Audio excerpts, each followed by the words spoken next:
Hello, ഇന്ന് നമുക്കൊരു easy ആയിട്ടുള്ള സ്റ്റാർ മേക്കിംഗ് വീഡിയോ കണ്ടാലോ. അപ്പോൾ നമ്മളിതിൻ്റെ ഷോർട്ട്സ് ഇട്ടുണ്ടായിരുന്നു. അത് കണ്ടിട്ട് വീഡിയോ കാണാൻ വന്നവർക്ക് ഒരുപാട് താങ്ക്സ്. അപ്പോൾ നമ്മളിതാ എങ്ങനെ ഉണ്ടാക്കണമെന്ന് നോക്കിയാലോ. സിമ്പിളാണല്ലേ.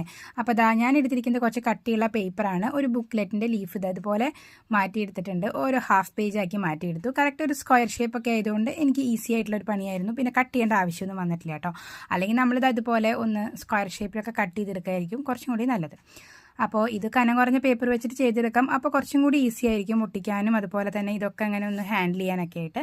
പക്ഷേ കുറച്ചും കൂടി നാളെ നിൽക്കാൻ വേണ്ടിയിട്ടൊക്കെ ആയിട്ട് നമ്മൾ ഈ കട്ടിയുള്ള പേപ്പർ ഉപയോഗിച്ച് ചെയ്താൽ കുറച്ചും കൂടി രസമായിരിക്കും അല്ലേ. അപ്പോൾ നമ്മളിതാ ആ സ്ക്വയർ ഷേപ്പ് പീസിനെ ഇതുപോലെ കറക്റ്റ് ഹാഫ് ആക്കിയിട്ട് ഒന്ന് മടക്കിയെടുത്തിട്ടുണ്ട്. അത് കഴിഞ്ഞിട്ട് ഇതുപോലെ ഒന്ന് ഫോൾഡ് ചെയ്തെടുത്തിട്ടുണ്ട്. ഇനി അതിൻ്റെ സെൻറ്റർ പോർഷൻ നമ്മളൊന്ന് ഒട്ടിച്ചേർക്കാൻ പോവാണ് കേട്ടോ.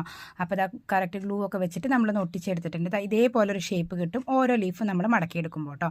ഇങ്ങനെ കുറച്ചധികം പേജസ് മടക്കിയെടുക്കണം, എന്നാലേ കറക്റ്റ് നമുക്കൊരു സ്റ്റാറിൻ്റെ ഷേപ്പിൽ കിട്ടുള്ളൂ. പിന്നെ നമുക്ക് പണി കുറച്ച് ഈസി ആയിട്ട് തോന്നി. അപ്പോൾ പെട്ടെന്ന് നമ്മളിതാ ഒട്ടിച്ച് ചേർത്തെടുത്ത് വെച്ചിട്ടുണ്ട്. അപ്പോൾ അത് ഞാൻ കുറച്ച് മടി കാരണം ഒരു 10 ലീഫൊക്കെയാണ് കേട്ടോ ഇതുപോലെ ഉണ്ടാക്കിയെടുത്തത്. ഇനിയാണ് നെക്സ്റ്റ് പരിപാടി. അപ്പോൾ നമുക്ക് ഇഷ്ടമുള്ള ഷേപ്പ് ഇതുപോലെ അതിൻ്റെ സൈഡിൽ നമുക്ക് കട്ട് ചെയ്ത് കൊടുക്കണം. അപ്പോൾ സാധാരണ വീഡിയോസിലൊക്കെ കണ്ട പോലെ തന്നെ ഞാനും അതേ ഷേപ്പിൽ തന്നെയാണ് കേട്ടോ ഇതിൻ്റെ മുകളിൽ വരച്ച് കൊടുത്തത്. അപ്പോൾ ഒരു സ്കെച്ച് പെൻ ഉപയോഗിച്ചിട്ട് ഞാൻ ഏതാണ്ട് ഒരു ഷേപ്പ് ഇതുപോലെ മാർക്ക് ചെയ്ത് കൊടുത്തിട്ടുണ്ട്. അങ്ങനെ ഒരെണ്ണം നമ്മളിതാ മുറിച്ചെടുത്തിട്ടുണ്ട്. അപ്പോൾ കനം കുറഞ്ഞ പേപ്പറൊക്കെ ആണെങ്കിൽ ഇതെല്ലാം കൂടി അടുക്കി പെറുക്കി വെച്ചിട്ട് ഒരുമിച്ച് കട്ട് ചെയ്തെടുക്കാം. ഇത് അത്യാവശ്യം കട്ടിയുള്ള പേപ്പറായതും പിന്നെ കുഞ്ഞ് ഒരു കത്രിക ഉപയോഗിച്ചുകൊണ്ട് ഞാൻ ഓരോ ലീഫായിട്ടാണ് കേട്ടോ കട്ട് ചെയ്തെടുക്കുന്നത്. ഇത് ചെയ്തെടുക്കണ എന്നെക്കാളും അസഹിഷ്ണുത എൻ്റെ ബാക്കിലിരിക്കുന്ന എൻ്റെ കുഞ്ഞിക്കായിരുന്നു. അവൾക്കിതൊക്കെ കാണുമ്പോൾ തന്നെ ആകാശോ ഇത് എത്ര നേരം എടുക്കും, ഇതൊന്നും കഴിയുന്നില്ലല്ലോ എന്നുള്ളൊരു മെൻറ്റാലിറ്റി ആയിരുന്നു കേട്ടോ. ഞാൻ പക്ഷേ ഈസി ആയിട്ടൊക്കെ മുറിച്ചെടുത്തു. അവൾക്കിതൊന്നും പെട്ടെന്ന് കഴിഞ്ഞ് കിട്ടണം എന്നുള്ള ഒരു രീതിയിലാണ് കേട്ടോ നിൽക്കുന്നുണ്ടായിരുന്നത്.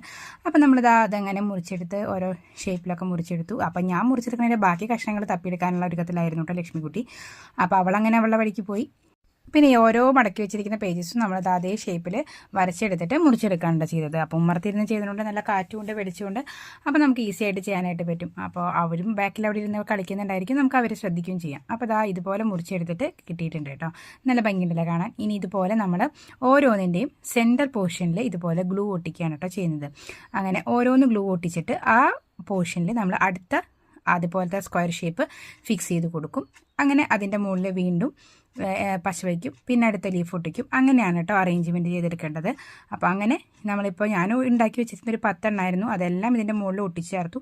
അപ്പോഴാണ് കാര്യം പിടികിട്ടിയത്. ഇതെല്ലാം കൂടി ചേർത്ത് വെച്ചിട്ട് ത്രെഡ് വെച്ചപ്പോൾ കറക്റ്റ് അവിടെ ഇവിടെ മുട്ടുന്നില്ല. നമ്മൾ മുട്ടിക്കാൻ ശ്രമിക്കുമ്പോൾ ഈ ഒട്ടിച്ചതൊക്കെ പറഞ്ഞു പോരുകയാണ്. അപ്പോൾ എനിക്ക് മനസ്സിലായി ഇത് 10 എണ്ണം പോരാന്ന്. അപ്പോൾ ഇതുപോലെ നമ്മൾ അതിൻ്റെ ഏറ്റവും ടോപ്പിൽ വരുന്ന പേപ്പറിൻ്റെ മുകളിൽ ഒരു ത്രെഡ് ഒട്ടിച്ച് കൊടുക്കണം. അടിയിൽ നിന്ന് മുകളിലേക്കാവുന്ന രീതിയിൽ ഒട്ടിച്ച് കൊടുക്കണം. അപ്പോൾ ഞാൻ സെല്ലോ ടേപ്പ് ഉപയോഗിച്ചിട്ടാണ് ഒട്ടിച്ച് കൊടുത്തത് കേട്ടോ. അപ്പോൾ കണ്ടില്ലേ ഇതുപോലെ വിരിഞ്ഞ് കിട്ടും. കാണാൻ ഭംഗിയൊക്കെ ഉണ്ടായിരുന്നു, പക്ഷേ അറ്റം മുട്ടാത്തതുകൊണ്ട് എനിക്ക് മനസ്സിലായി ഇത് പോരാന്ന്. അപ്പോൾ ഞാൻ വീണ്ടും ഒരു 10 എണ്ണം കൂടി ഇതുപോലെ തന്നെ ഷേപ്പിൽ മുറിച്ചെടുത്തിട്ട് വീണ്ടും ഇതിൻ്റെ മുകളിൽ അറ്റാച്ച് ചെയ്ത് കൊടുത്തു. ആ ത്രെഡ് വരണ പോർഷൻ മുകളിലാവുന്ന രീതിയിൽ ആണ് കേട്ടോ അറ്റാച്ച് ചെയ്ത് കൊടുത്തത്. അത് കഴിഞ്ഞ് നമ്മൾ എല്ലാം സെറ്റപ്പ് ആക്കി കഴിഞ്ഞു. ഇനി ഇതുപോലെ സ്പ്രെഡ് ചെയ്യാനുള്ള ഒരുക്കത്തിലാണ്. എനിക്ക് നല്ല ഇഷ്ടമായി കേട്ടോ. നമ്മൾ ഇത്രയും നേരം ചെയ്തതിൻ്റെ ആ ഒരു എഫേർട്ട് സൂപ്പറായി കിട്ടുമ്പോൾ നല്ലൊരു സാറ്റിസ്ഫാക്ഷൻ ആണല്ലേ. അപ്പോൾ ഇതുപോലെ ഒരു സൂപ്പറായിട്ടുള്ളൊരു സ്റ്റാർ റെഡി ആയിട്ടുണ്ട് കേട്ടോ.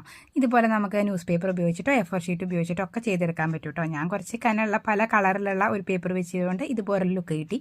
പിന്നെ സെൻട്രൽ പോർഷനിൽ ഞാൻ ഇതുപോലെ ഒരു ഹാപ്പി ക്രിസ്മസ് ഒക്കെ എഴുതി കുറച്ച് സ്റ്റാർസൊക്കെ വെച്ച് അലങ്കരിച്ചിട്ടുണ്ട്. എൻ്റേതായിട്ടുള്ളൊരു ലുക്ക് കൊടുത്തിട്ടുണ്ട്. ഇനി നമ്മളിത് തൂക്കിയിടാൻ പോവുകയാണ്. വീടിൻ്റെ ഉമ്മർത്ത് തന്നെ കയറിയിട്ട് നമ്മൾ അവിടെ ഒരു അണിയിൽ തൂക്കിയിട്ടിട്ടുണ്ട്. കാണാൻ നല്ല ഭംഗിയുണ്ടായിരുന്നു കേട്ടോ.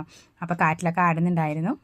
അങ്ങനെ എന്തായാലും ഈ ക്രിസ്മസിന് ഇതുപോലെ ഉണ്ടാക്കിയിട്ടുള്ള സ്റ്റാർ നമുക്ക് തൂക്കാനായിട്ട് പറ്റി. അപ്പോൾ കണ്ടിട്ട് ഇഷ്ടപ്പെട്ട് ലൈക്ക് ചെയ്യാനും ഷെയർ ചെയ്യാനും ചെയ്ത് നോക്കി സപ്പോർട്ട് ചെയ്യാനും മറക്കരുത്. എന്തായാലും പറ്റും. ഇതെല്ലാവർക്കും ചെയ്തെടുക്കാൻ പറ്റുന്ന ഒരു കുഞ്ഞു വീഡിയോയാണ്. അപ്പോൾ തീർച്ചയായിട്ടും ഷെയർ ചെയ്യുക. അപ്പോൾ ഈ ക്രിസ്മസിന് എന്തായാലും ഉണ്ടാക്കി നോക്കാനായിട്ട് മറക്കുക. അപ്പോൾ എല്ലാവർക്കും ഹൃദയം നിറഞ്ഞ ക്രിസ്മസ് ആശംസകൾ. നമുക്ക് അടുത്തൊരു വീഡിയോയിൽ കാണാം. അതുവരേക്കും ബൈ.